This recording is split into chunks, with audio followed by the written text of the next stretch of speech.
বয়সের কারণে রোজা রাখতে পারেন না, এমন মুরব্বী আসে না নাই? আবার অনেকে দেখা যায় বয়স হয় নাই কিন্তু হুদাহুদি গ্যাস্ট্রিকের দোহাই দিয়ে রোজা রাখে না,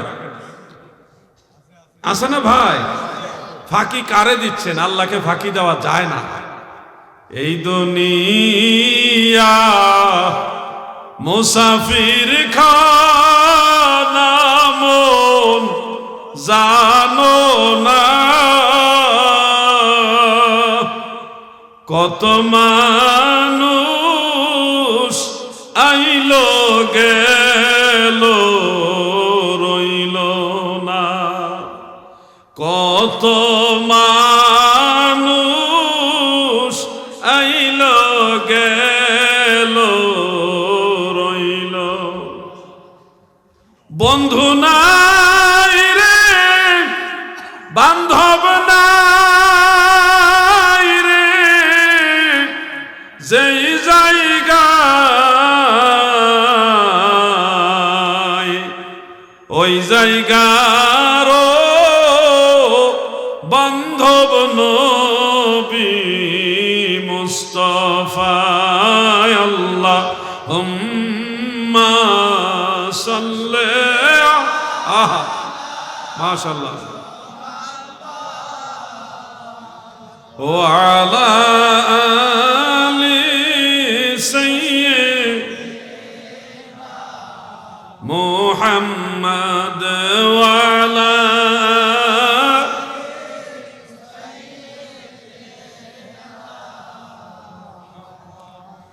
গ্যাস্ট্রিকের দোহাই দিয়া রোজা ছেড়ে দিও না। নিয়মতান্ত্রিক ভাবে আপনারা রোজা রাখেন, দেখবেন গ্যাস্ট্রিক আল্লাহ পাক দয়া করলে মাফ করে দিবেন।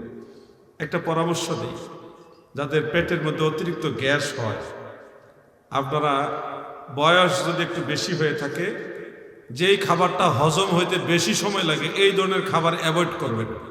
গরুর গোশত বা এই ধরনের শক্ত খাবার যেগুলি বেশি সময় লাগে হজম হইতে, এগুলি অ্যাভয়েড করবেন।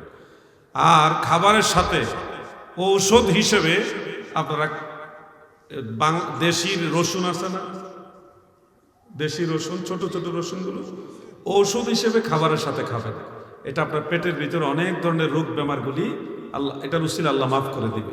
এমনিতে কাঁচা রসুন খাবেন না, কিন্তু ভাতের সাথে এটা ঔষধ হিসেবে খাবেন। আপনি বেমারের আরোগ্য হিসেবে আপনার এটা প্রয়োজন।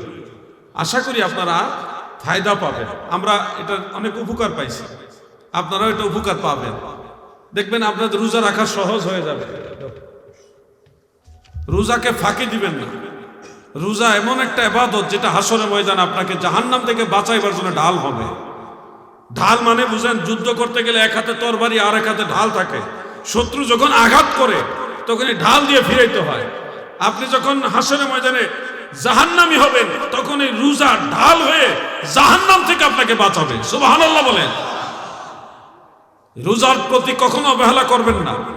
বিশেষ করে যারা রোজা রাখতে অক্ষম, রোজা রাখতে পারেন না, বেশি অসুবিধা, আল্লাহ তাআলা কারো উপরে জুলুম করে না, তারা ফিদিয়া দিলে হয়ে যাবে।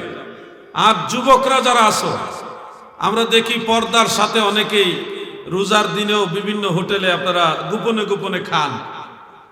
আমাকে আপনি ফাঁকি দিলেন, কিন্তু পর্দার ভিতরে এই যে খানা খাইতেছেন রোজার দিনে, বলেন তো আল্লাহ তাআলা দেখে কিনা? জোরে বলেন, দেখে কিনা?